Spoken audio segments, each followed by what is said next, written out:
Welcome, everyone. It's a great pleasure to have here Professor Madam Riess today. Thanks a lot, Adam, for accepting our invitation.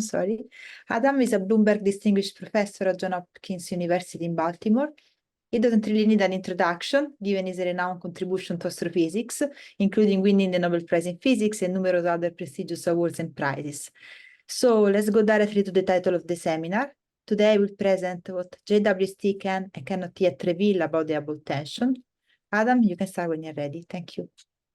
Okay. Well, thank you very much for inviting me, and thank you all for joining. So I'm going to talk primarily about a paper that we posted last week. You can see here, which combines two teams, sample, SH0ES, and CCHP of JWST data and three methods, and discusses what we can and can't tell about the Hubble tension from that. A lot of this work is based on previous papers, some from the CCHP group, some from the SH0ES group. I list several of those here. I also show many of my collaborators, not all of them, but many of them strategically placed for those who will be seeking jobs sooner, so toward the top. Data products, the data products are generally in the papers, or they can be found on this GitHub site.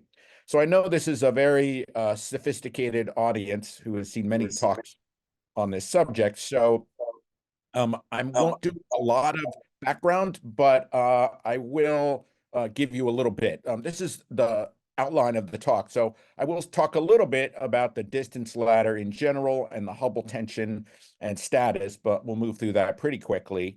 And then on to the meat of the newer results I'm going to talk about. So that is the use of JWST to cross-check the HST distance ladder between rung 1 and rung 2. That'll lead me to new constraints on the linearity of Cepheid distances from HST. And then if we go on to the Hubble constant, I'll talk about how the small supernova samples and their differences impact the results on the Hubble constant that we could see through the expectations of HST, which is has observed all of these before. Then what we can improve and how and what's next. And I'm leaving a teaser to the end in case you get bored, something to look forward to at the end is this new point. DESI brings the Hubble tension to our backyard. So I'll say more about that in a little bit. Okay, so let's just start out with the big picture. Again, I think everybody knows this, but measuring and predicting the Hubble constant is really one of the best end-to-end tests we have for the universe, because the Hubble constant is, one of the only, if not the only, parameter that we can predict at early times and measure at late times. We do this by two very different routes, starting with the early universe and lambda CDM. We can calibrate the cosmological model through the use of excellent CMB data, shown here like Planck, and then a sort of second use of the model as it changes to the present time to predict the value of the Hubble constant. So we rely on the model sort of twice, once to describe the early universe and give us a good fit then, and then a second time as the universe looks quite different to predict the expansion history. Of course, with the understanding that there's a lot of ignorance still in the model, dark matter, dark energy. So, of course, Planck gives the most precise prediction, 67.4 plus or minus 0.5. And so we want to measure the Hubble constant the direct or old-fashioned way of measuring distances and redshifts. And of course, the goal with all this, I will just remind people, is to do this without a prior, without a strong belief that these two things have to match. That's what makes it a good test. So we'll say more about that in a bit. So the round I'm going to talk about is as I said, it's the old-fashioned one with maybe sort of some modern aspects to it, the local distance ladder. And the strongest local distance ladder has come from three rungs, using geometry to calibrate stars like Cepheid variables, most commonly used, and those in the hosts of type 1a supernovae, and then seeing, of course, type 1a supernovae well out into the Hubble flow. And so these tools, I would say, have represented our sort of gold standards for doing this, although there are other ways to do this, and I'll say more about that in a little bit. Okay, so because I want to talk about new things, JWST, stuff like that, I don't want to spend a lot of time on recounting what we've done previously with the SH0ES project, but I'll just briefly do that in one slide. So The SH0ES project has been active since almost about 20 years. And I think this is maybe the most ambitious effort to measure the Hubble constant locally, trying to reach about 1% precision. And it's done that based on the Hubble Space Telescope, about 20 some competed proposals, about 1,000 orbits, now a couple of JWST programs. So there's been a very heavy investment in this effort. And then walking through the distance ladder we built, and we're now in the sort of 5th data release, I would say, of that. The first rung geometry, and we're now up to 4 geometric anchors of the distance ladder. I think a key step, which I emphasize a lot because I just think it's so important, is we use the same telescope, HST, to measure the Cepheids both in the first rung and the second rung to mitigate calibration errors, which have always been problematic in the past. We've even developed a new way to measure parallax with the Hubble Space Telescope. I'll say something a little bit more about that later. Excuse me. Moving on to rung 2, this is really where you use stars of various types. We use Cepheid variables. And I think here the main improvement has been the use of near-infrared observations and colors throughout for all the Cepheid measurements to reduce the effects of dust. And this is also where the biggest investment went, because we observed them in the hosts of 42 Type 1a supernovae, which over the 15 years has quadrupled, I would say, or more, the previous known sample, and importantly, given us a truly distance-limited sample of good Type 1a supernovae out to a distance of about 40 megaparsecs that was complete as of about a year or 2 ago. Of course, nature keeps producing new ones. Rung 3 has been, and this also has improved a lot, to use the highest quality large Type 1a supernova data set that is very carefully calibrated between rungs 2 and 3. This is done by the Pantheon Plus, which has replaced Pantheon, which replaced things before that. Also survey matching, I could say more about that, and host type matching. And so overall, we do a very comprehensive error analysis, doing a simultaneous fit of the distance ladder with complete error propagation, in the latest iteration, keeping track of covariance. And I would say the heart of the analysis is really that we consider a lot of alternatives to the baseline, 67 alternatives. We publicly release the data. It's a lot of data numbers. We release code to load it and run it. We have published the results of this in more than 40 journal papers with lots of citations in the last 20 years. Okay, so that's that. And here's my one humble brag, if you don't mind. Just last year, Leonard Lindgren, who, if you don't know him, he's sort of the godfather of Gaia and modern parallax, just an absolute wizard with measuring parallaxes.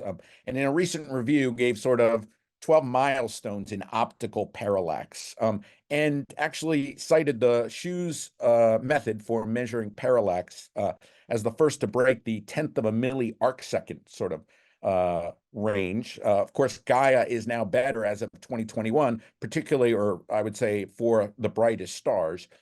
He also noted that Bessel's very first measurement of parallax, still good to about 1.5 sigma off of the original measurement. And I could say I could only hope after 200 years to be within 1.5 sigma of something that we've measured. Okay, so that was just for fun. All right, so where are we? So as of our data release 5 a couple of years ago, we were at 73 plus or minus 1, including systematic uncertainties, which put us at 5 sigma tension from Planck and lambda CDM. This increased to about 5.3 sigma when we added cluster Cepheids from Gaia. These are really powerful. 5.7 sigma when we tightened the matching of Type 1a supernovae, not just with light curves and colors, but with spectra. And then 8 sigma, including now a 4th anchor directly observed by HST, the SMC. As I said, we went through lots of variants in the analysis, and these are often relevant because I often see papers come up saying, well, what about this and what about that? And I find most of the time I could find that variant as something we considered already. And so just to highlight some of those that might be relevant for this talk here, like, for example, we had done a split of the closest half of the sample as judged by supernovae, or the most crowded half or the least crowded half, and we had not seen any movement in the Hubble constant from those. And through these tests, we never found any evidence for a single, I would say, source or suspect. Of course, not just our measurements. This has been a community's issue. The Hubble tension is seen widely in reviews of many different methods that switch out or compare direct distance versus redshift versus the early universe connected route. So the statement I would make at this point is this is a hard conclusion to avoid, this Hubble tension, unless you do one of the following things. You discard a lot of data, which of course can always remove something. You selectively pick one study or sample. You introduce some new tensions to the problem. You invoke some unknown, which of course then, doesn't make a prediction, but, can make anything sort of go away. Or, and this is another one I see a lot, is you make a very anti-Copernican ansatz about the distance ladder. The distance ladder assumes that things are not different just because they're a little further away from us.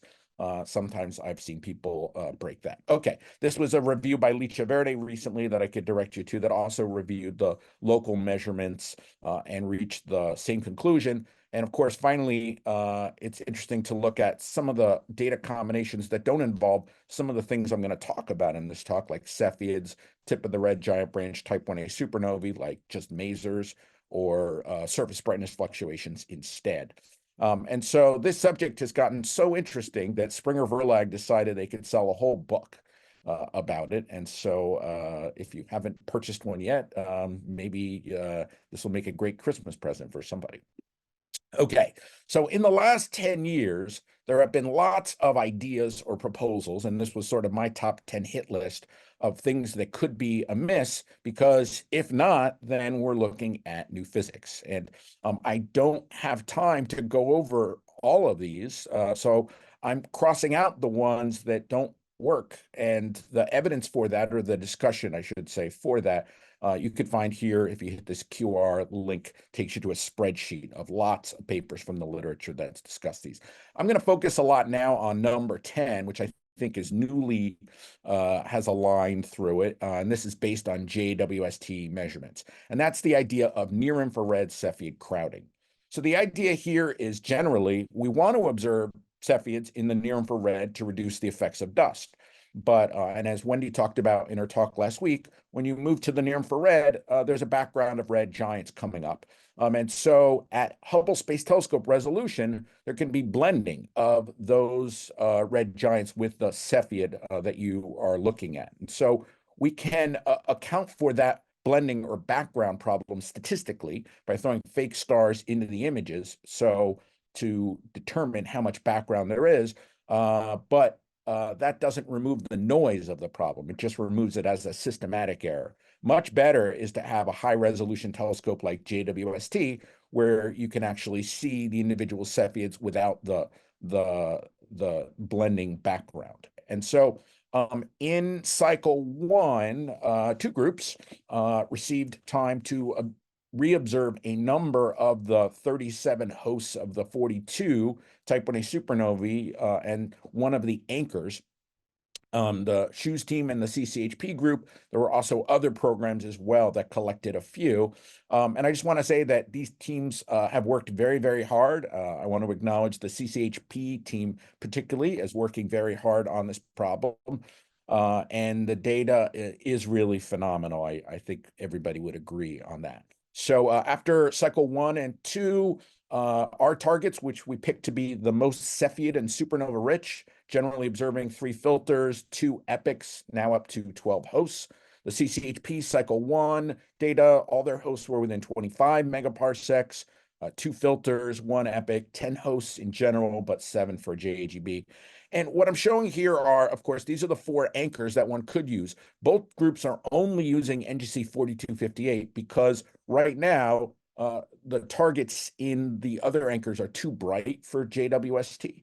And then what I'm showing you here, if there's a red mark, that's a SH0ES selected host that has a supernova within 25 megaparsecs. And the ones in blue are from CCHP. We did a few duplicates, but mostly we did different ones in parts of cycle 1 and 2, we've moved on to more distant ones. I want to point out that 25 megaparsecs produces a kind of complete or near complete sample from JWST of all the known, the ones from the HST sample. And so I'll return to that a couple times. So through no collusion or collaboration I'm aware of, that sort of worked out, which is kind of nice. Okay, so going to I'll show the HST Cepheid measurements from JWST. This is about 1,000 Cepheids and 5 hosts of 8 supernovae and NGC 4258.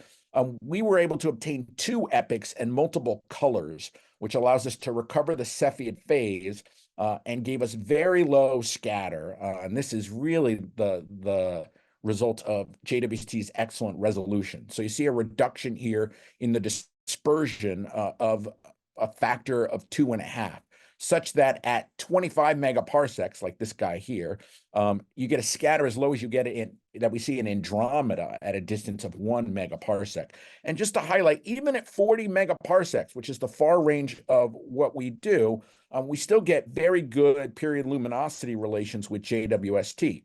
I do want to highlight here that although HST had lower resolution, and you see here on the left the stamps from HST, HST did still get very good signal to noise of the observations. Even for Cepheids at 40 megaparsecs, there's no doubt that HST was measuring well. It's just the noise coming from the blending, which I talked about previously.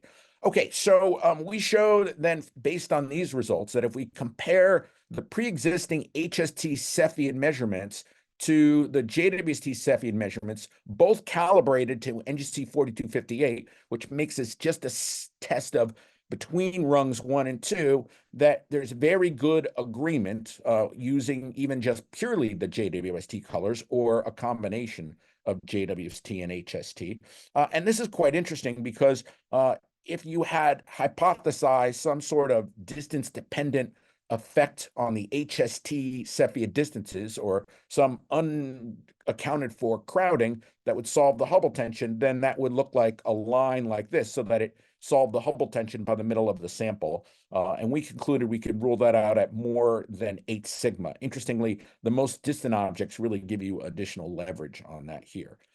And this is just to show you, we considered many different variants of the analysis, as we often do, changing the period cut, changing the slope, no metallicity correction, double the metallicity correction, with or without the phase corrections, the most crowded half, the least crowded half, different combinations of filters. And this difference between JWST and HST never moved around by more than a few hundredths of a magnitude. And just to remind you, the Hubble tension is 0.18 magnitude, so way away from that. So this had very little impact on that. Okay, so moving on then, talking about Cepheids, of course, there are 3 distance indicators Wendy talked about last week as well. So I'll give only a brief review of this. So when we observe with JWST, we often could put, for example, one module on the disk of a galaxy where we mine Cepheids. JAGB, the carbon-rich AGB stars, which are an intermediate population, are generally found in the outer disk, and TRGB in the halo. And so if you're lucky, you can get all 3 of these distance indicators. So I'm going to give you sort of my take on these 3 distance indicators. So Cepheids are really like type 1a supernovae. They are standard candles themselves individually. They're standardized by their period. They're de-reddened with colors. And I think it's uncontroversial to say that these are the most studied. They have the longest history. They have the most anchors. You can measure the parallax, the individual ones with Gaia. They've had the longest reach, so you can collect the most type 1a supernovae. And other than the near-infrared crowding issue, which has largely been mitigated by JWST, since we've just recently had an Olympics, I'm going to award them my gold medal. But, you know, there's new Olympics every 4 years. So if you're not happy with the ordering of medals, this could change next time. Tip of the red giant branch is the peak of the RGB population that happens at helium ignition. And so you look for that peak in the break shown here in the color magnitude diagram.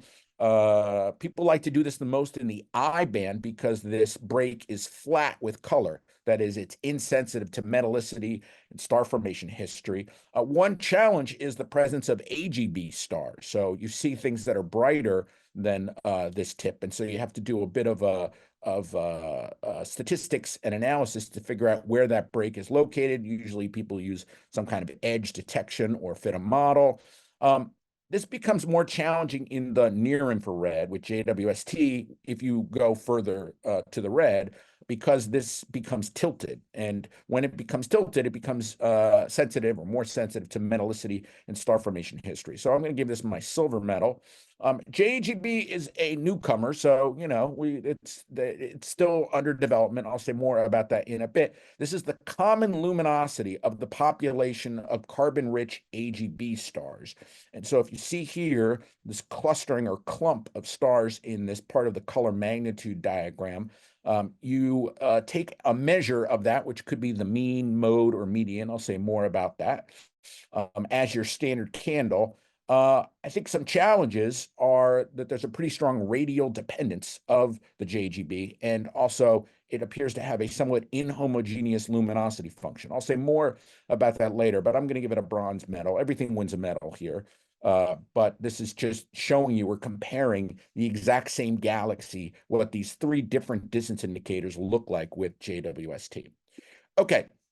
So I want to really zero in, and I'm going to be a little bit pedantic here. What is it that we can do with JWST for the distance ladder, or what we can do generally when we compare methods? So again, being very pedantic, what we do is we start out at some we call the first rung, where we start in a place like NGC 4258, where we have a geometric distance. So we know that distance. And then we, with a telescope like HST, we measure a primary distance indicator like Cepheid variables there, and also in the hosts of type 1a supernovae, which might be 25 megaparsecs away. And that is telling us the relative difference between these. We don't even need to know really the distance to 4258. We are only measuring the difference in distance here, okay? So if you want to know what the Hubble constant is, you need to move on to the next rungs, 2 and 3, that involve supernovae. But that's, I'm going to say, really irrelevant for this comparison, because we could come along here with some other method, tip of the red giant branch, or some other telescope, JWST, and we're just going to check or ask the same question. What is the difference in distance if I measure TRGB in 4258 and I measure it in these supernova hosts? So it's a very well posed question. The magnitude of my standard candle in the supernova hosts minus that of NGC 4258 for both methods, okay?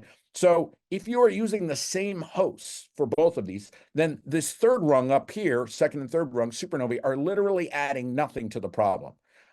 And if you use different hosts, then it's worse than that. Then they are the supernovae you use will actually add scatter to what was otherwise a very direct comparison. Okay, so just to show you probably the best example of this comparison, NGC 5643 is a nearby type 1a supernova host that has the most observations, every method, every telescope, each group.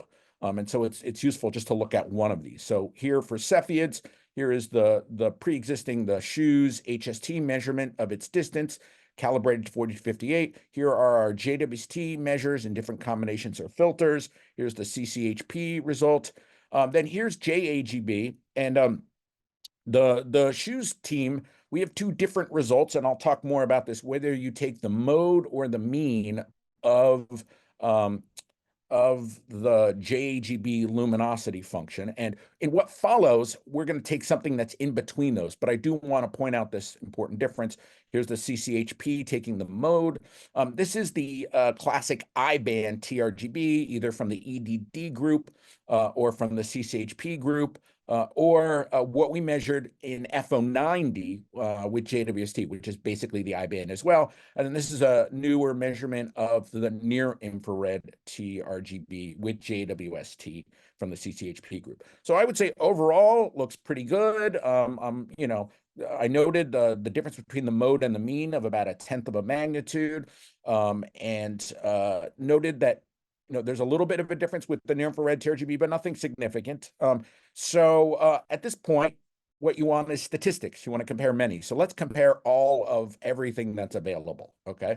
So what I'm showing you here then is 8 different combinations of methods distance indicators, Cepheids, TRGB, JAGB, Miras, different telescopes, or different groups. Now, the different subsets here are small compared to the full HST Cepheid set. So in order to make a consistent comparison, on the y-axis, I will always have HST Cepheids, and on the x-axis is everything else as color-coded, okay? And so when you do this comparison, and now we could just zoom in here on the mean difference. So this test is, as I said, it's independent of knowledge of the distance to 4258, but not independent of the measurement of each method in NGC 4258, which is actually the dominant uncertainty. So all of these 8 tests are consistent with no difference at 1 sigma. There's no evidence to the contrary. They are generally about 0.03 of a magnitude separated or fluctuating versus the sort of 0.18 magnitude. So this looks very good as a test. And this is based on 59 individual measurements of other things that are not supernovae. I do just want to note in the CCHP paper of a couple weeks ago, there was a claim that their JAGB measurement, which would be this yellow square, was different than their Cepheid measurement, which would be this blue square, but that did not include the uncertainties in the measurements of each technique in 4258. If you include that, and that's the larger error bars on everything here, then everything is definitely consistent at the less than 1 sigma level. Now, we can formalize this a little bit more into a test of the linearity of Cepheid distances. That is, do they measure linear distances with distance? And so the way we do that here is we compare on the x-axis every other distance measure that I talked about, JWST Cepheids, TRGB, JAGB, HST TRGB Miras, or even type 1a supernovae versus HST Cepheids. And so when we do this fit, we basically just fit a very simple linear relationship between these two. HST Cepheids are some slope times the distance from something else and an offset. The offset in the case of the other distance indicators, you would expect to be around 0, and it is. The offset for the supernovae is a separate term, and that is the absolute magnitude of the supernovae. It's important to keep both of these axes independent from each other, and they are. And when we do this, we get a constraint on the slope or the linearity of Cepheid distances, 0.995 plus or minus 0.01. So it's very consistent with being linear.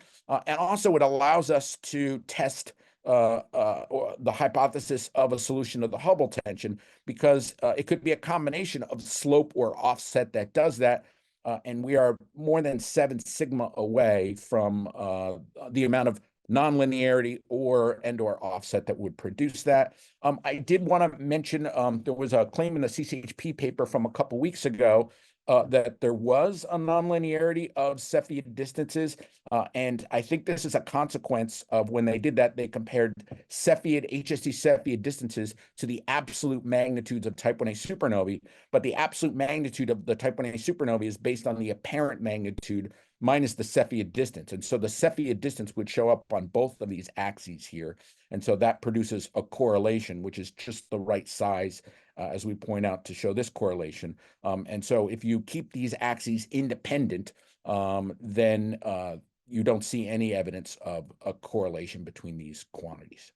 Okay, so this might be a place to stop and sort of just celebrate. Celebrate JWST, celebrate that we're here in some ways, because this was not a sure thing. I'm the first to admit that I was very skeptical that JWST would even succeed, and let alone that it would fulfill these proposals that we put in. At this point, I think we can make a very strong statement that JWST and HST agree between rungs 1 and 2, the distance measurements, as there's no evidence to the contrary. And also to point out, that's all JWST and HST can contribute to this problem, really. I would say this elevator stops at this second floor, H not be damned. Everything else after this involves supernovae. So we'll dive in and do that as well, but this is going to change a little bit the exercise that we're doing, okay? The reason I think it's kind of early to even talk about H naught with JWST is seen here. After just the first cycle, if I take, for example, the intrinsic scatter scatter of type 1a supernovae that was in the CCHP paper from the CSP supernova sample, that was 0.19 magnitudes. 10 supernovae will already give me an uncertainty of 2 that I cannot reduce. That is mostly coming from the intrinsic scatter of supernovae. There'll be other terms as well that are smaller. So if you add all these up, you'd be at like 2.4 in H0 versus the full HST sample is more like at 0.9. So even if there was, you were at a 5 sigma tension with HST, just replacing what JWST has measured would already move that down to 2 sigma, and that's just due to the loss of statistics. However, the problem is actually worse than that in some ways. It's not just that the sample is small, but a little bit of the vagaries of selection of the JWST objects, the first ones at least, also can produce large differences in the Hubble constant. So here I'm showing you the exact same map that I showed you before of which hosts were observed or selected by which group. But now I put little numbers here, which is a little plus or minus in H0 that you expect based on the Hubble Space Telescope observations of Cepheids in each of these galaxies. And so that allows you to predict what you expect the Hubble constant you would get from observing a subset of these with JWST if there was nothing different, okay? And so what I'm showing you here is the CCHP selected sample, and part of this comes from the use of 4258, which is a down fluctuation in the Hubble constant, but some of it is also from the selection of particular objects here. You would expect an H0 of about 71, or in the case of JAGB, which excludes a few galaxies, more like 70. I showed the shoes at distance less than 25 megaparsecs for our selection here. And as I pointed out earlier, you can form now, by combining both group samples, complete or quite complete, only missing one, of all the objects known at distance of less than 25 megaparsecs. That's 16 type 1a supernovae, and HST expects that to be about 72.8 in the Hubble constant. So keep that in mind. Now, we've begun to go further out. Hopefully, TAC willing, everything will get reobserved with JWST, although these other anchors will be difficult. Okay, so now let me put some actual detail on that sort of idea with the actual measurements. So what I'm showing you here is the Hubble constant from different subsets. And so if we take the full 42 supernovae, 4 anchors, this is our best estimate of the Hubble constant, and this produces the large tension. By changing out or removing 3 anchors so that we only can use NGC 4258, it's a small reduction in the Hubble constant. But the main issue here is we've greatly increased the uncertainty in the Hubble constant. We will never get a very strong measurement from a single anchor. Okay, now we go on to the selections of supernova hosts I mentioned from the 2 groups. And so if you look at the CCHP group's selection of JWST Cepheid measurements, you would have expected, as I said, around 71, shown here, this point, and this is what JWST actually observed. For our group's observations, here's what we expected, here's what we observed. And I should note that the smaller error bars are the error bar for comparison, the things that are not correlated. And then you can combine both groups' samples and you end up here. You can do the same thing for tip of the red giant branch, the same expectation from HST, the JWST measurement, which is very close to that, the shoes expectation and measurement, and the combination of those two. For JAGB, the story is a little different because 3 hosts were excluded in the CCHP JWST analysis, which actually further lowers the expectation for H0, and the measurement is still within 1 sigma of that. And likewise, the shoes measurements of JAGB and the combination. So if you combine everything, all 3 methods and both groups, the expectation from HST would have been about 72.8. In reality, JWST measures more like 72.6. Plus or minus 2 is the uncertainty that I would put on that. So the main point here is there's about a difference of 3 in the Hubble constant that is not coming from JWST or HST measurements. It's coming from the differences in these small supernova samples within 25 megaparsecs.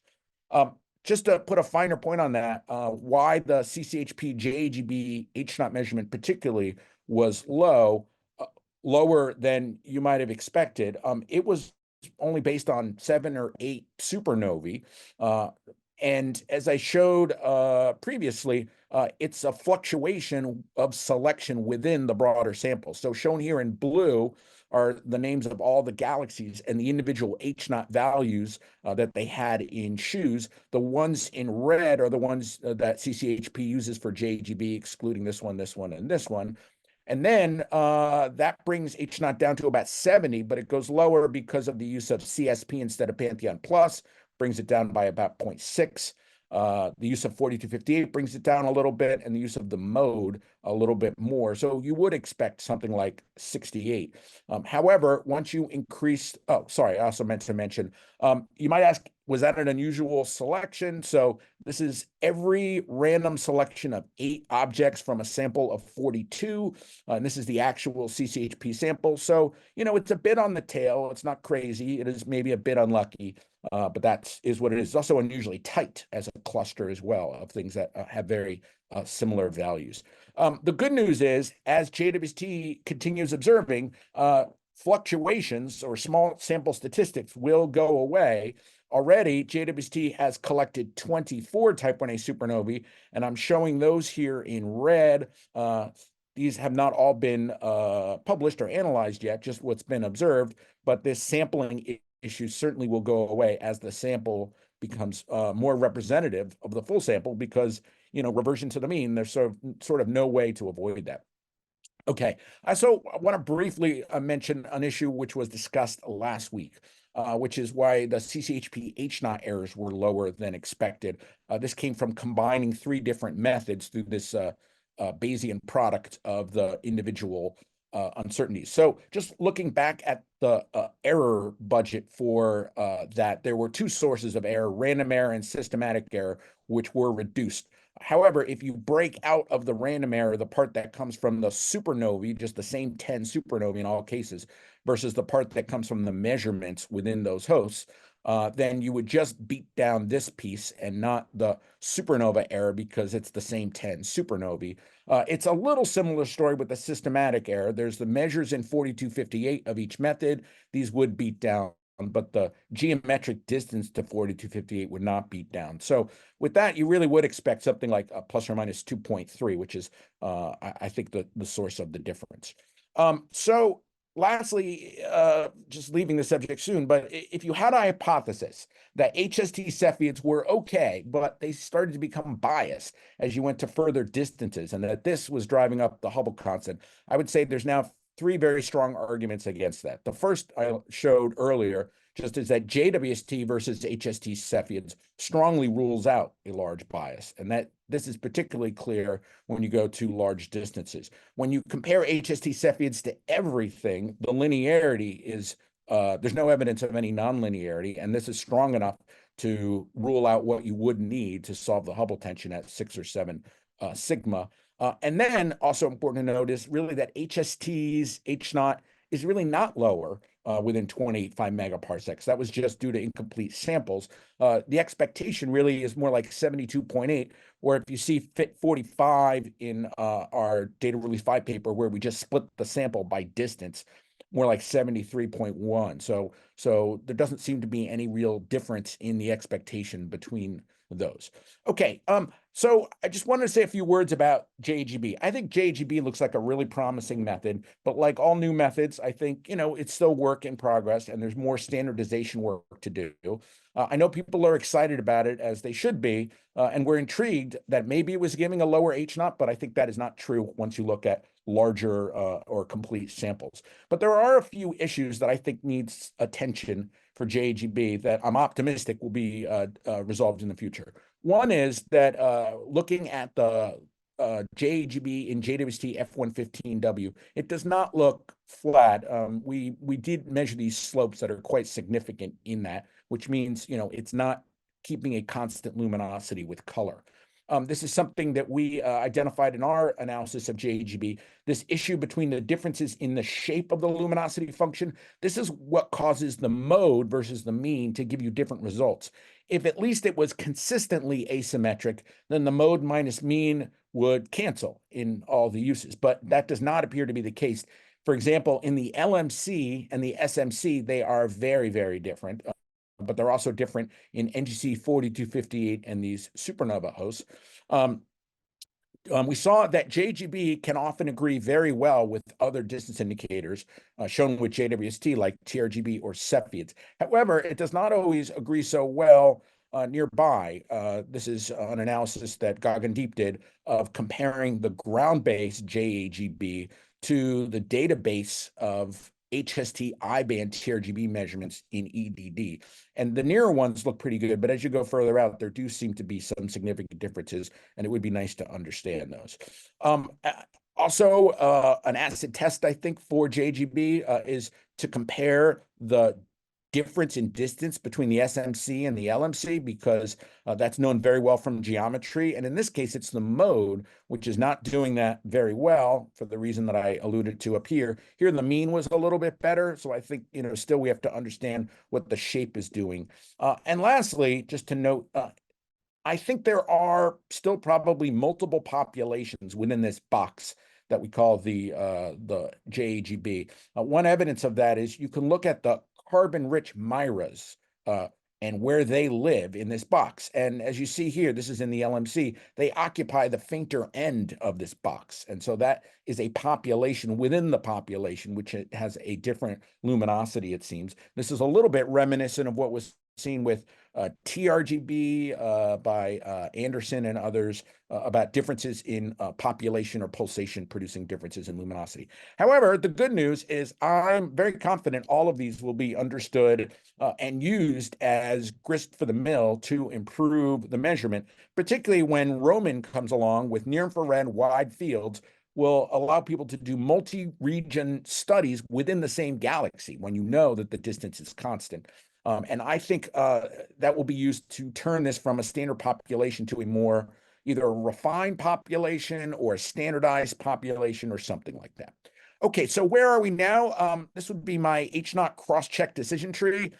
So at this point, we've compared lots of HST and JWST supernova distances, and they appear consistent. If they had not been consistent, we would have to understand why, and our confidence in HNOT measurements would go down. But since they are consistent, there's really no justification for doing away with the HST distance ladder and the huge investment that's been made in it, of course. And with more JWST data, I can imagine that we will be measuring the Hubble constant simultaneously with HST and JWST.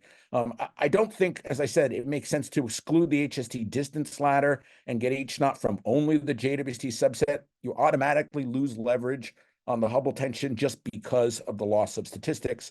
And that's generally not how we do cross-checks. There's a great example from the CMB. If George is on, he may enjoy this, which is that a number of years ago, the South Pole Telescope remeasured the TNE mode polarization on a small patch of the sky, about 500 square degrees, and they got a higher Hubble constant, 71.3 plus or minus 2.1. I remember reading that at the time and thinking, oh my gosh, does this solve the Hubble tension? Maybe Planck's in error, what's going on? But then subsequent papers showed that actually Planck and SPT were consistent on that patch of the sky. So therefore, it actually was a good cross-check of Planck.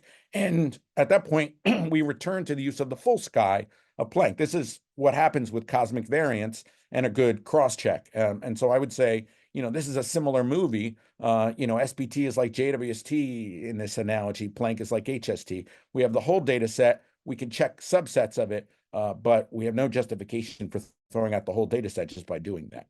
And then finally, the last thing I wanted to say is I think that a paper this week by Desi is bringing the Hubble tension to our own backyard, which is really exciting and I think has a lot of promise.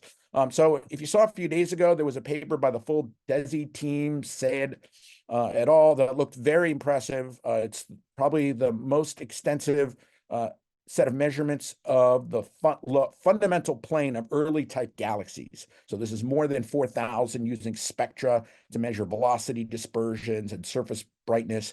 And they get a really great looking Hubble diagram. I mean, this is rivaled only by type 1a supernovae.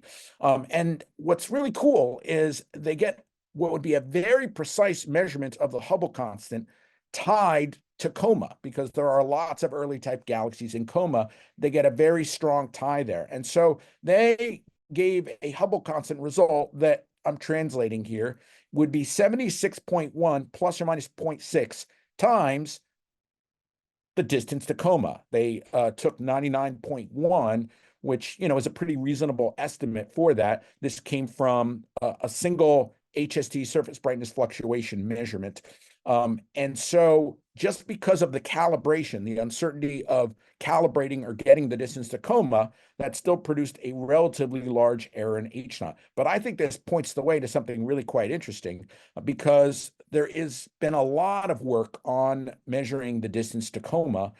It's been well tied to Virgo, Fornax, and Leo 1, also using fundamental plane by, for example, the HST Key project. And so you would need a distance to coma of like 111 megaparsecs to match Planck. And looking at the literature, which I've done in the last couple of days, that looks fairly unlikely. Looking at the Hubble Space Telescope Key project, a summary paper, Kelson plus 2000 with all the usual authors, had a coma distance of 90 plus or minus 6. That would be already 3.5 sigma tension with Planck when you use that to calibrate the DESI result. JWST TRGB measurements are in hand already. Deep has published a number of them already, which would, if anything, are going to result in coma being a little bit closer as compared to the HST Key project result, perhaps less than 90 megaparsecs. Really exciting is JWST Cycle 2 and 3, major programs by Brent Telly, John Blakesley, Joe Jensen, Deep Anand, and others are measuring a lot of TRGB measurements, but also they're measuring 40 SBF measurements in coma, not just one that exists there. And just checking with those folks, by cycle 3, they should have a 1.7 error in H0, including the DESI results, just from making that tie. And so this actually should be a very powerful test of the Hubble tension. Not to mention, there's lots of type 1a supernovae known in coma as well. Dan Skolnick has been looking at. So stay tuned for coma being the new front in the study of the Hubble tension. Okay, so just some conclusions. I think that JWST is giving us very, very good distance cross checks. They're consistent to much smaller than the tension level. When you look at everything in totality, HST Cepheids are quite linear in their distance measurements and more than 6 sigma away from solving the tension. The differences in H0 from the first few supernova samples from JWST is consistent with the sample differences that you would expect from HST Cepheids. It's clear to really do H0 well, you need a lot of supernovae and multiple anchors. So there's no evidence yet to discard HST, but you know, JWST will continue to collect data and do better and better on this. It will help many other areas, and as I said, I'm particularly intrigued by this coma to DESI connection, which, you know, if true, shows a kind of, you know, distance problem that comes all the way down to where we live. All right, I will end there, and I'm happy to take any questions. Thank you so much for the very nice talk. Yeah, there is a comment in the chat. Okay. Let's see. Hey, Adam. Yeah. Yeah, that's just from me. It's I think the JWST TRGB tying that to the HST SBF distances would imply a distance of less than 100 megaparsecs for coma, not less than 90.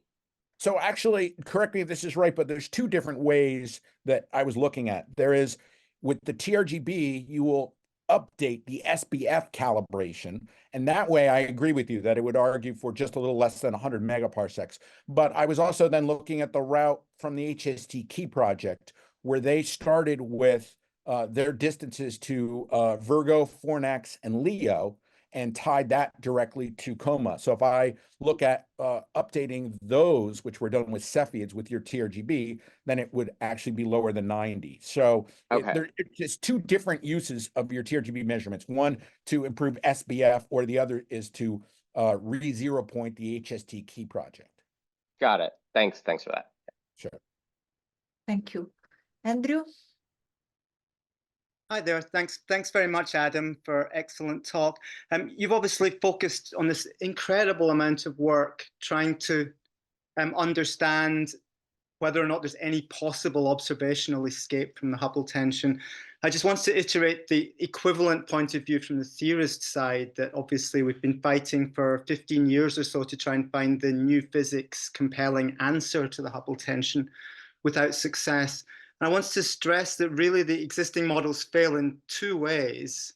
One is that they don't completely solve the tension. At best, they are partial resolutions of the tension. And the second way they fail is that they are poorly motivated from any arguments other than the Hubble tension itself. There's no separate thread. Now, I'd like to focus on one particular aspect of that comes from joint work with Marina Cortez that we published last year, that even if you suppose there is a new physics model with extra parameters, those parameters have some particular true values in our universe that we're trying to measure. But in all of the models that exist, these true values would have to be very carefully chosen in order for the Hubble tension to exist in the form it does, for the new physics to be invisible to Planck and yet be revealed by the Hubble tension. And essentially all the models that exist, the unlikeliness of the true model parameters counters any improvement in the tension that we get. So I feel that from a theorist perspective, the Hubble tension is, if anything, more baffling now than it's ever been before. And indeed, every time you make the Hubble tension higher significance, it becomes yet more baffling from a theoretical perspective that it could be revealed in this particular way to us. So I just wanted to give that perspective. Right, sure. Really and, you know, I'll just answer briefly. I really respect that. I'm aware of that. I follow the theory community, that this is a hard problem there as well. You know, I would just encourage everybody, though, to keep these two exercises separate, the sort of theoretical attempt to do it and the measurement side, because, you know, I think that as long as we do that, we're going to be, you know, going to the path to understanding what's going on. You know, I think what we don't want is crosstalk, where you look over at one side and go, oh, you're having a hard time. Well, maybe, you know, I'll evaluate this data differently, or vice versa. I think that, you know, if you keep this as a legitimate end-to-end test, you know, I don't know what the solution is, but, you know, I do think that's the path forward. And I think that's true, but I do also want to iterate this problem of the sort of prior choices of the models, that the theory community is not ignoring the observational position when they're thinking of the models that they create. That's a great comment. Is very much motivated by whatever the observations are showing us. And so there's always a form of statistical double counting, that first your models were introduced because you were trying to explain data of a particular form, and then you try and carry out some kind of statistical test using the data in that form as well. And that's a danger which is very hard to avoid, and it's very hard for us as theorists to try and remember what we thought before we even knew there was a Hubble tension in order to try and adjust for this kind of effect. That's the point I wanted to make, I think. Thank you. Sure. Thank you. And Pieros? Hi, thank you for the really nice summary and the nice plots and figures. I would like to ask regarding the calibration with Cepheids, up to which redshift you assume that the parallax has a flat geometry? Up to what redshift do I assume parallax? Yes, has a flat geometry, because I understood that to do the, yes. Oh, sorry. Parallax is all done in the Milky Way. It's very, very, very, very local. And then we never use the redshifts at all of the Cepheids. They mark distances where there are other distance indicators. And so it's that's not how we construct the distance ladder, the model I think that you have in your head. So then the Cepheids that you are using are only within the galaxy. They don't go beyond that. No, they also go to nearby galaxies at 25 megaparsecs, but it doesn't involve the redshifts of those galaxies. It only uses the fact that the Cepheids, whatever their distance, is the same as the supernova in that galaxy. But if these Cepheids are 25 megaparsec, this means they might be at a redshift which is far beyond the limit where we consider a flat space, right? Or not? Flat space. I'm trying to make that. Are you thinking about a change in the geodesic on a luminosity effect on Cepheids? I mean, yes, yes, yeah, luminosity distance. I guess maybe the simplest thing to say is the same would apply to the supernovae that we calibrate there as well. So if there was some strange effect like that, it should cancel it should still give the correct relative brightness between Cepheid and supernova. Okay. We could talk about it more offline. Okay, yeah, thank you. Thank you. Wendy? Hi, that's really interesting, Adam, the new coma DESI test, and I think that will be, I think, very illuminating in future. I think just basic the key project results, just to go back to your comment there, and I think it holds in general. You're going to need a lot more galaxies to do this well. I mean, we had a few in Fornax and a few in Virgo, and of course, back to front differences make a difference. So the uncertainties are still large there, but eventually, I think this is going to be a really good test. And I think the tie-in with TRGB and JAGB is also going to be interesting. So, you know, what we're finding is that the JAGB and TRGB distances agree extremely well, including in the galaxy to galaxy scatter. And I think it's important to point out that the JAGB analysis was done completely blinded. That is, we added random offsets to the photometry catalogs. All of the analysis was done without any knowledge of the distances or the Hubble constant.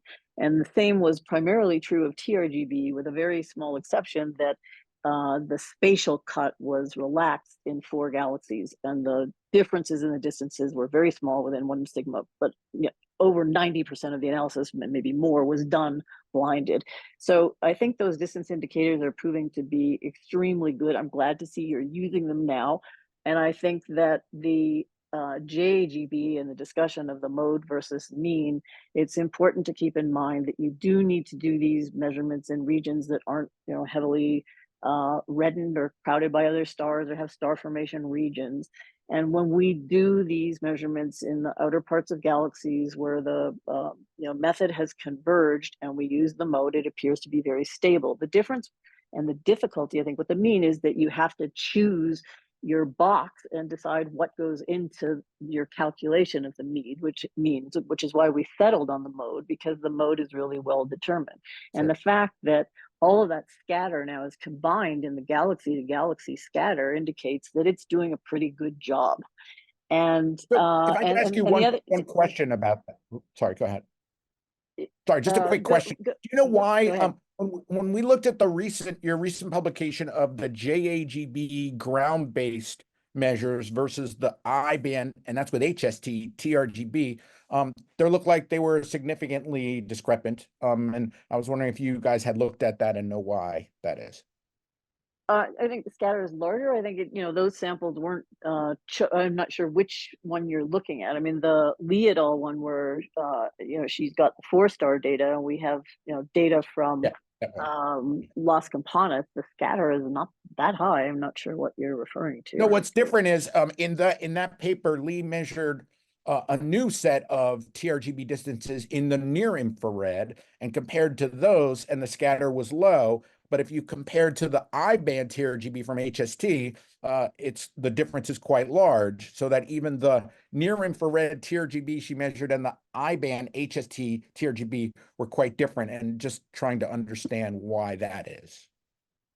Yeah, I think, you know, those differences come down to, you know, where the measurements were made, what the uncertainties in the given measurements were, and so on. The I-band, I would say, TRGB measurements have held up, and I think that's another point to be made, which is that, you know, our calibration has held up since that time. You're now agreeing. You surely do recall that after publication of our 2019 paper, you had a big problem with our 0 point, and it was 0.08 magnitudes different, 4% different than H0, and you have now confirmed that earlier measurement that we made, which is a big difference. And so I don't quite understand where that difference has come in, and how, you know, what happened there, because the original paper that you guys published was significantly off, and now you're on our 0 point, and now the Cepheids agree, the TRGB agrees, and the JAGB agrees, which is really good. But what happened? So the difference between your TRGB and our Cepheids looks very good. This is the diamond here, and I think we both agree with that. And it's a combination of things in that you guys measured a few new objects, and they came in on the other side of ours. I think NGC 5643 and one other host. This was also you're comparing maybe 2016 to 2022. And there were lots of updates then. Actually, I made a list because I thought you might be interested in this. Let's see. Yeah, lots and lots of updates in those years. And I did a quick little summary of these. And on average, our distances went up by 0.03 magnitudes. Our mean supernova magnitude went up by 0.025. Based on Pantheon Plus and more light curves, these kind of cancel so that it's a net 0.009. And then the Pantheon Hubble flow went up by 0.007. So the Hubble constant doesn't move much, but in this case, the distances, ours, shifted by about 0.03.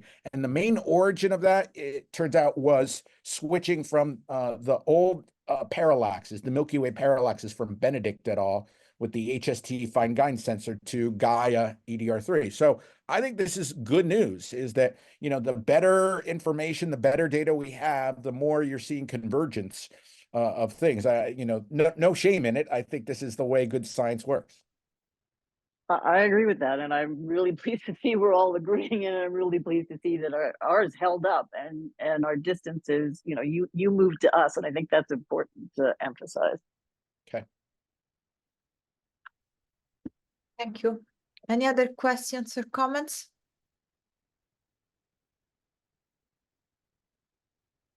No, so I think we can thank Adam again.